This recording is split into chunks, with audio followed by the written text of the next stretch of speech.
స్వాగతం. మీరు చూస్తున్నారు SNR లోకల్ టీవీ వార్తలు. కాదు సేవకులు అన్న భావంతో ప్రజల ఆకాంక్షలు అవసరాలే కేంద్ర బిందువుగా నిత్యం శ్రమిస్తున్నాం. ప్రతి నిర్ణయంలో ప్రజల మేలు, సామాజిక బాధ్యత, రాష్ట్ర భవిష్యత్తు దృష్టిలో పెట్టుకున్నాం. ఉప ఎన్నికలు, పంచాయతీ ఎన్నికలు, మున్సిపల్ ఎన్నికల్లో వరుస విజయాలతో ప్రజాపాలనకు మీ ఆమోదం మద్దతు ప్రకటించారు.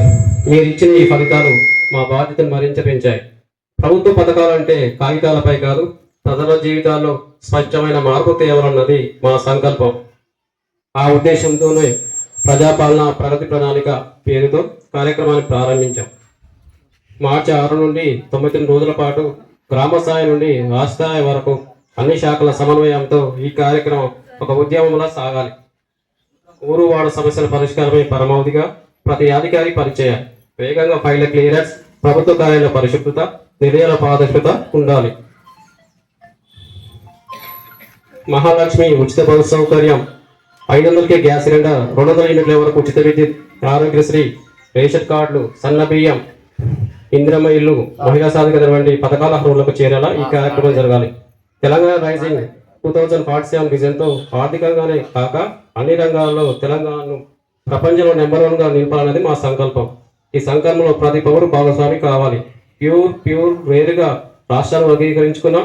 వాటి పరిధిలో సేవ, తయారీ, వ్యవసాయ రంగంలో ప్రపంచానికి ఆదర్శంగా మనం ఎదగాలి. ఈ 9 రోజుల కార్యాచరణ ఒక సాధారణ కార్యక్రమం కాదు, ఒక దీక్ష. 4 కోట్ల తెలంగాణ ప్రజలు ఒకటై దేశానికి, ప్రపంచానికి ఆదర్శంగా ఎదగాలి. ఇదే నా కళ. ఆ కళను సాకారం చేయడంలో ప్రతి తెలంగాణ బిడ్డకు భాగస్వామి కావాలి. మీ అందరి సహకారాన్ని కోరుకుంటూ ఈ ముఖ్యమంత్రి రేవంత్ రెడ్డి.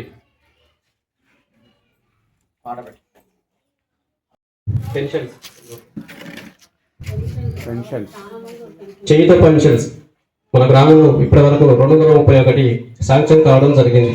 దీనిలో వృద్ధాప్య పెన్షన్స్ 93, వితంతు పెన్షన్స్ 74, వికలాంగుల పెన్షన్ 34, కళ్ళగీత కార్మికులు 20, వంట స్త్రీలు 10, మొత్తం 231 పెన్షన్ కావడం జరిగింది. గృహజ్యోతి కింద 200 యూనిట్ల వరకు ఫ్రీ కరెంటు 342 మంది లబ్ధిదారులు లబ్ధి చేకూరడం జరిగింది. అలాగే సెల్ఫ్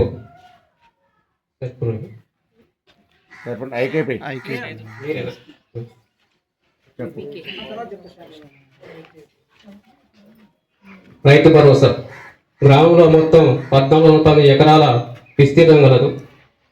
సంఖ్య 647 మందికి దీని ద్వారా లబ్ధి చేరడం జరిగింది. మొత్తం అమౌంట్ 1,14,90,976 రూపాయలు జమ కావడం జరిగింది. రైతు బీమా ఎవరికి రాలేదు. అలాగే రుణమాఫీ 209 మందికి రుణమాఫీ కావడం జరిగింది. అమౌంట్ 2,58,50,372 రూపాయలు రావడం జరిగింది. రేషన్ కార్డ్స్ మొత్తం రేషన్ కార్డ్స్ గ్రామంలో 554 రావడం జరిగింది. ఇందులో 77 కొత్తగా రావడం జరిగింది. ఇందిరమ్మ ఇళ్ళ లబ్ధిదారులు మొత్తం గ్రామంలో 30 మందికి రావడం జరిగింది. ఇందులో 26 ఇళ్ళు స్టార్ట్ చేశారు, 4 ఇళ్ళు ఇంకా స్టార్ట్ కాలేదు. అంటే 4 ఇంకా కట్టుకోలేదు, శాంక్షన్ అయినాయి కానీ కట్టుకోలేదు. కొత్త శాంక్షన్స్ గవర్నమెంట్ మళ్ళీ ఇచ్చినప్పుడు తీసుకోవాలి. వివిధ శాఖలకు సంబంధించి సమాచారం ఆయా అధికారులు వివరిస్తారు. అంగన్వాడీ కానీ, ఆశ, ఐటీబీ ఇదివరకు 35 సమాన సంఘాలు ఉండేవి. ఈ ఆర్థిక సంవత్సరంలో జనరల్ సంఘం కింద 1 సంఘం, వికలాంగుల సంఘం కింద 2 సంఘాలు, వృద్ధుల సంఘం కింద 1 సంఘం, మొత్తం 4 సంఘాలను ఏర్పాటు చేయడం జరిగింది. గత 35 కలుపుకొని ఈ 4 తోటి 39 సంఘాలకి మన గ్రామ సంఘాలు చేరుకోవడం జరిగింది.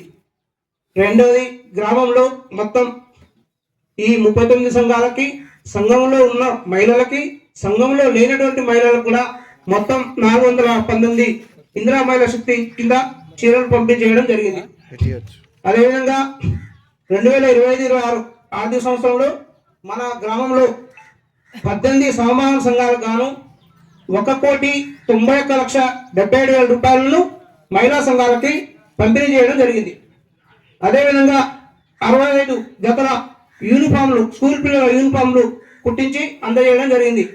అదేవిధంగా ఐకేపీ ద్వారా గత ఆర్థిక సంవత్సరంలో 2025 ఆర్థిక సంవత్సరంలో 135 రైతుల ద్వారా 6,871.60 క్వింటాల ధాన్యాన్ని కొనుగోలు చేసి అట్టి రైతులకు 1,64,16,252 రూపాయలు రైతులకు చెల్లించడం జరిగింది. అదేవిధంగా సామాన్య సంఘాల ద్వారా 2 యూనిట్లు నాటుకోళ్లను కూడా సంఘ సభ్యులకి అందజేయడం జరిగింది.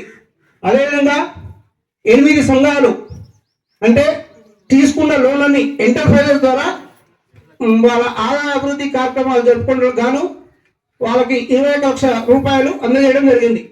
అదేవిధంగా మన గ్రామీణ అభివృద్ధి శాఖ ద్వారా మన గ్రామంలో మొత్తం ఇప్పటి వరకు 231 పెన్షన్లు అందజేయడం జరుగుతుంది. అందులో 74 వితంతు పెన్షన్లు, 10 ఒంటరి మహిళా పెన్షన్లు, 34 వికలాంగుల పెన్షన్లు, 93 వృద్ధాప్య పెన్షన్లు, 20 మందికి కలిగిత కార్మికుల కింద పెన్షన్లు అందజేయడం జరుగుతుంది. ఈ మొత్తం పెన్షన్లు కలుపుకొని 231 మంది మన గ్రామీణ అభివృద్ధి శాఖ ద్వారా అందజేయడం జరుగుతుంది. అదేవిధంగా ఇంకొక విషయం చెప్పేది ఏంటంటే, ఇప్పటి వరకు సంఘంలో లేని మహిళలు కూడా ఇంకెవరైనా ఉన్నట్లయితే వాళ్ళు ఒక 10 మంది గ్రూప్ ఏర్పడితే వాళ్ళని కూడా ఒక సంఘంగా చేయడం జరుగుతుందని, అదేవిధంగా కిషోర బాలికల కింద 15 సంవత్సరాల నుంచి 18 సంవత్సరాల లోపు ఉన్న మహిళలను కూడా గుర్తించి వాళ్ళని కూడా గవర్నమెంట్ ఒక సంఘంగా ఏర్పాటు చేయాలని చెప్పడం జరుగుతుంది. కానీ అలాంటి వాళ్ళు కూడా ఒక గ్రూప్ ఏర్పడినట్లయితే వాళ్ళని కూడా ఒక సంఘంగా చేయడం జరుగుతుందని చెప్పడం జరుగుతుంది. అదేవిధంగా ఇంకా మనకు ప్రభుత్వం వారు ప్రతి మండల సమాఖ్యకి ఒక బస్సును అద్దెకు తీసుకొని ఆ బస్సును కూడా మహిళా సంఘాలకు అప్పచెప్పడం జరుగుతుంది. కాబట్టి ప్రతి మండల సమాఖ్యకి ఒక ఆర్టీసీ బస్సును కూడా కేటాయించడం జరుగుతుంది. అదేవిధంగా మహిళా సంఘాలకి ఒక పెట్రోల్ బంకును కూడా ఇవ్వడానికి గవర్నమెంట్ వారు సిద్ధంగా ఉన్నారని తెలియజేయటకు మేము చెప్తున్నాం. ఈ అందరికీ అవకాశం మీద ధన్యవాదాలు. మోదు కావ్య, పౌల అశ్విని, చిత్తలూరి ఉమ,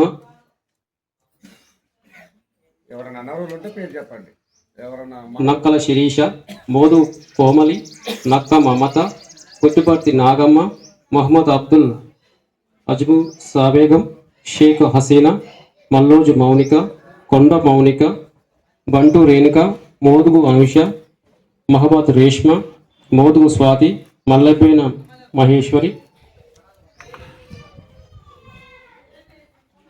ఊదరి సంధ్య, జక్కల మౌనిక, పందిరి అనూష, చిత్తలూరి గౌతమి, కాపర్తి కావేరి, అభిమల శ్రావణి, నక్క వెంకటరమణ, నక్కల అనూష, కోలడి అశ్విని, నగరి మౌనిక, కొండ చందన, వీరబోయిన సరిత, చౌకోని సుమ. అలా మీకు ఏమైనా డౌట్ అనిపిస్తే అడగండి. కులలక్ష్మి ప్రసన్న, వీరబోయిన కళ్యాణి, తాళపల్లి నిఖిత, చింతపల్లి సాయిప్రియ, పుట్టిపర్తి మహేశ్వరి, జక్కల సుప్రియ, మండల పూజిత, కొండ కామాక్షి, కొండ శివాని, కొండ హేమలత, పేరం స్వాతి, కారింగ్ల శివాని, మంగ కోటేశ్వరి, ఎలగబైన స్వరూప, కుమ్మరి శిరీష, మొహమ్మద్ అజ్మా తపస్సును, బంటు అనుష, కూరిల చంద్రిక, జక్కల స్వాతి, పర్షపైన కళ్యాణి, తాళపల్లి నిహారిక, పర్షపైన భావని, షేక్ అంజు.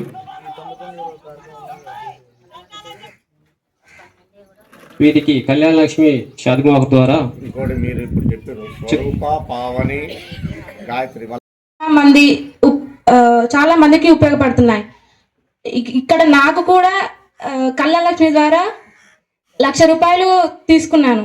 అవి నాకు చాలా ఉపయోగపడినాయి. నాకేం కాదు, నాలాగా చాలా మంది మిడిల్ క్లాస్ వాళ్ళు, పేదవాళ్ళకి వాళ్ళ ప్రభుత్వ పథకాల ద్వారా చాలా ఉపయోగపడుతూ వాళ్ళు ఏదో ఒక రకంగా లబ్ధి పొందుతూ ఉన్నారు. అందుకని ప్రభుత్వానికి నా తరపున హృదయపూర్వక నమస్కారాలు తెలియజేస్తున్నాను. Thank you. గ్రామ శాఖ అధికారులకి, ఇక్కడ వచ్చిన వారందరికీ నమస్కారం. 99 రోజుల పాలన ప్రకారం మన గ్రామంలోని ప్రతి ఒక్క వీధి లైట్స్ కానీ, మురికి కాలువలు కానీ, చెత్త ట్రాక్టర్ కానీ చాలా ఈ 3 నెలల నుంచి చాలా ఇంతవరకు ఎప్పుడు కూడా లేనంత బాగా జరిగిందని నేను ఈ విషయంలో సంతోషపడుతున్నాను. కానీ అన్నీ స్టార్ట్ చేసిర్రు, కప్పులు పడ్డాయి, ఓపెనింగ్ కూడా జరుగుతుంది. మన చిర్మట్టి అనేది ఇంతవరకు స్థలము ముగ్గు పోసుడు అనేది స్టార్ట్ చేస్తలేదు. అది మాత్రం నేను చెప్పవలసింది గ్రామ సర్పంచ్ కానీ వార్డు మెంబర్లకు కానీ ఇక్కడ వచ్చిన పెద్దలకి అందరికి చెప్తున్నా, ఇలా వచ్చిన అవకాశం పోగొట్టుకుంటే మళ్ళీ రాదు. ఈ నెల వరకే ముగ్గు పోసినా బునాది తీసినా ఈ నెల వరకే మనకు ఛాన్స్. కాబట్టి నేను కోరుకునేది వచ్చిన బిల్డింగ్ పోతే మళ్ళీ రాదు. కాబట్టి అన్ని ఊర్లలో అవుతున్నాయి. ఒక నీ ఊర్లో ఎందుకు గంటలే అధ్యక్షురాలని లేపు నిలబెట్టి అడుగుతున్నాను. అంటే మా కాడగితే అవుతుంది సార్, మేమే స్టార్ట్ చేస్తామని నేను ఒప్పుకున్నాను. ముఖ్యంగా చెప్పవలసింది ఎవరికి, మన కార్యదర్శికి సర్పంచ్ గారికి నేను చెప్తున్నా, ఖచ్చితంగా ఆ స్థలం చూడాలి, ముగ్గు పోసి స్టార్ట్ చేయాలని కోరుకుంటున్నాను. అభివృద్ధి పనులకు తెలియజేస్తూ మాకు ముఖ్యమైనటువంటి ఏంటంటే ఇందిరమ్మ ఇల్లు అనేటటువంటిది అందరికీ కేటాయించారు చేశారు. ఫస్ట్ 5 లక్షలు ఇస్తుంది ప్రభుత్వం, మళ్ళీ 5 లక్షలు అవుతుంది. అయితే 10 లక్షలు పెట్టే వాళ్ళు అయితేనే ముందుకు వస్తారు. వినండి, ఈరోజు మేము ఆర్థిక పరిస్థితి వల్ల వర్షాలు వచ్చి ఈ మొత్తం రేకులు కూడా కురుస్తే మరి మేము ఇప్పినాం. అలాంటి నిరుపేదలు మన చిల్మర్తి గ్రామంలో చాలామంది ఉన్నారు. స్థలం లేని వారు కూడా ఉన్నారు. స్థలం ఇచ్చి కనీసం రేకులు వేసుకునే పరిస్థితిలో ఉంది సార్ మేము. మరి అలాంటి వారికి ఇప్పుడు కాకుండా 2వ లిస్టు 3వ లిస్టు ఏ మాత్రం సహాయం చేసినా మేము చాలా పుణ్యం ఉంటుంది. కాబట్టి అలాంటి స్పెషల్ ఆఫీసర్ గారు పిడి గారితో చర్చించి మాట్లాడి రేకుల బిల్లు అన్నా మీరు సరి చేయగలుగుతారని మేము ఆశిస్తున్నాం సార్. ఇదొకటి.